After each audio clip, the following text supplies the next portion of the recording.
Well, my reason for supporting Mr. Nelson is because he has experience. He's been on city council before, and just looking at the way he did his interview, he answered the questions that were being presented to him in a way that I think a good council person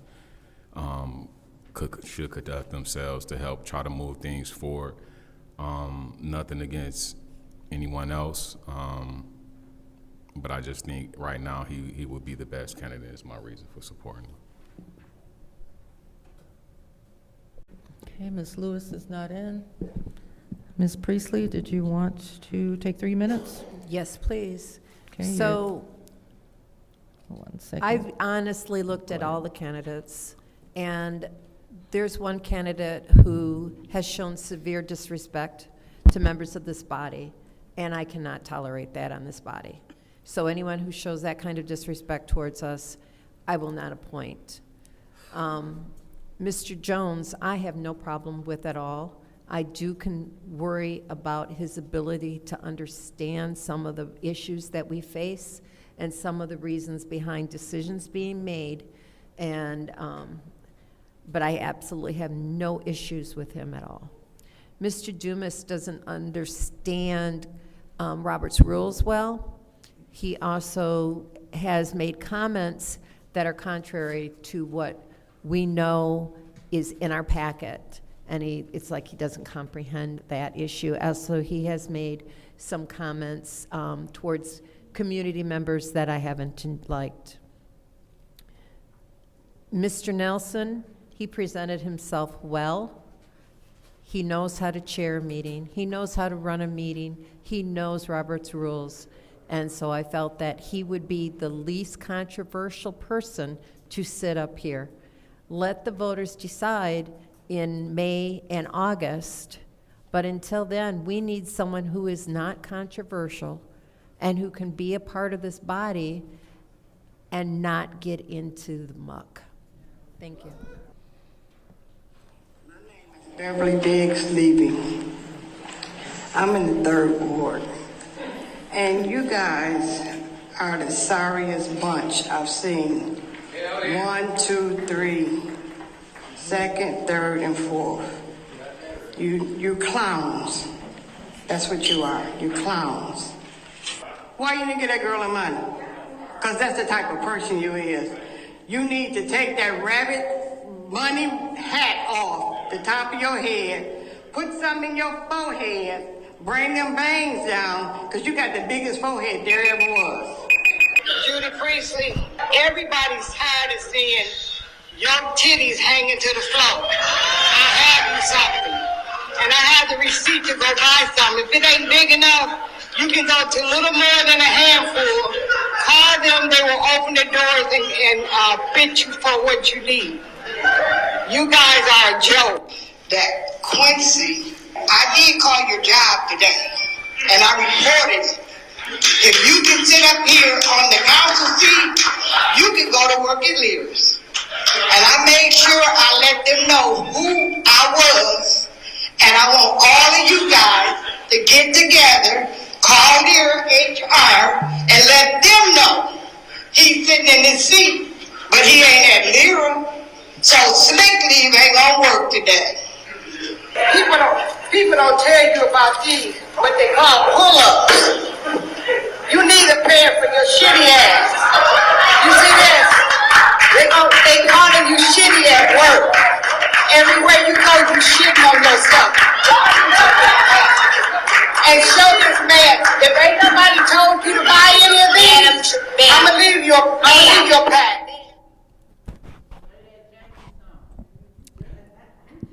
And so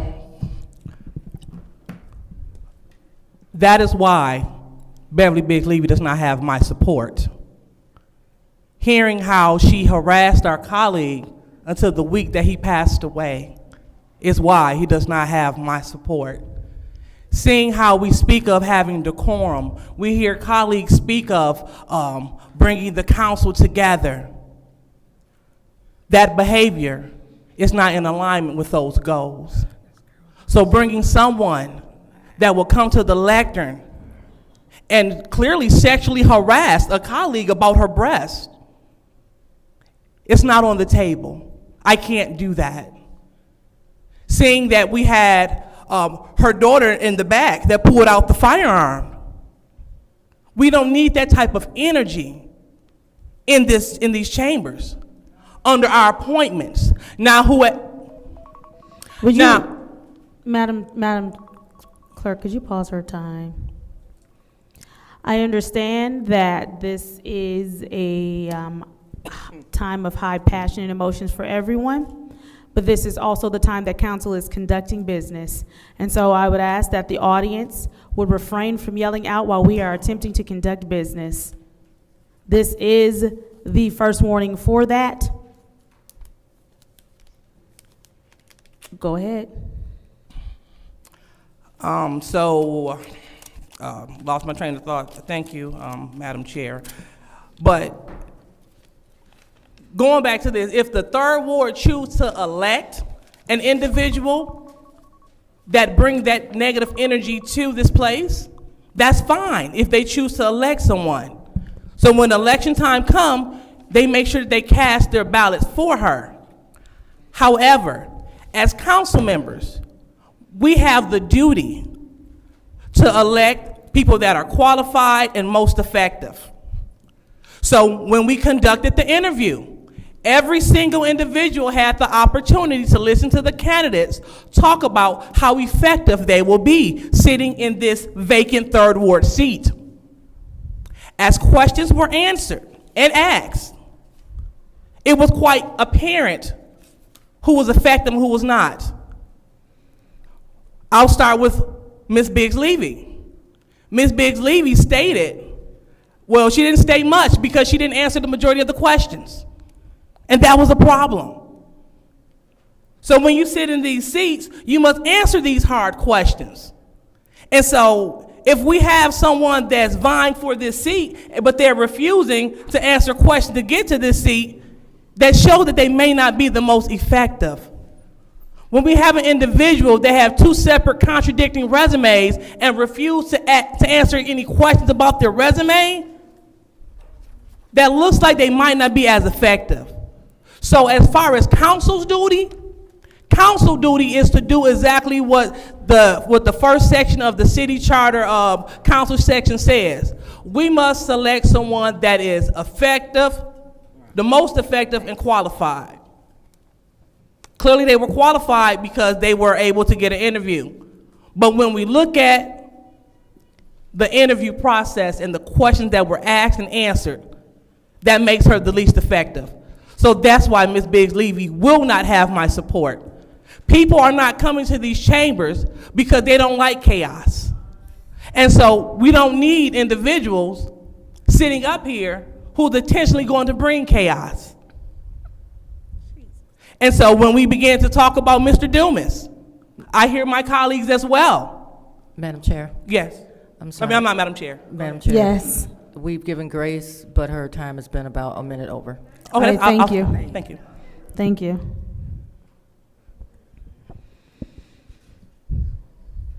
So that brings us to Ms. Mashat as the last speaker. Thank you. What I will say is it takes a lot to want to be up here. It takes a lot to want to sit in these seats and represent our wards and be a part of government in a city where the decisions that you make will not only affect yourself and your family, but it will affect 80,000 other people. That your behavior, because Flint is on, we're on the national platform right now, whether we want to be or not, we are under a microscope. And so your behavior is what people will see when they see Flint. It's what people will think of when they think about the city of Flint.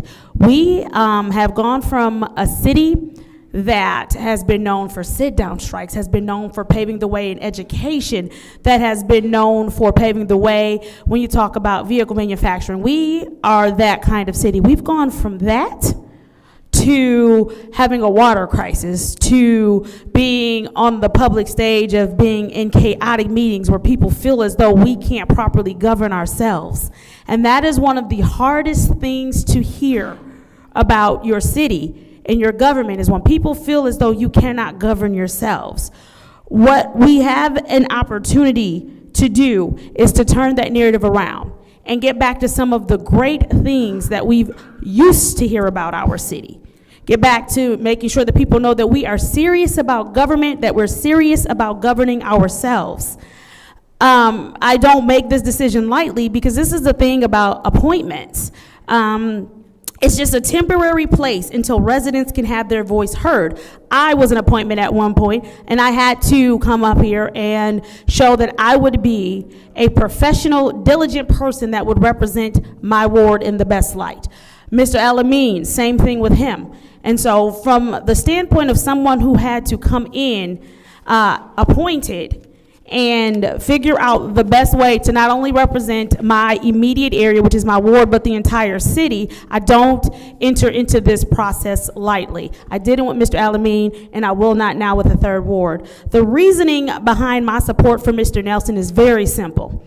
Very simple. Mr. Nelson is experienced. And I hear what my colleague said about him not wanting to, or not being on the ballot for the 3rd Ward. That makes him the perfect candidate for an appointment to be a placeholder, while the other candidates go out there and talk to the residents, bond with the residents, help the residents understand why they should be here. And in the interim, Mr. Nelson, who has already been here, can stand there and fill in the gap. He already understands how council rules work. He already understands how city departments work. And most importantly, he understands what decorum and respect, how that works. He's come from a council that even when they had disagreements, it wasn't to the extent of where we often end up. And I think that that fresh perspective and someone who knows how to navigate in a respectful way will be good for us.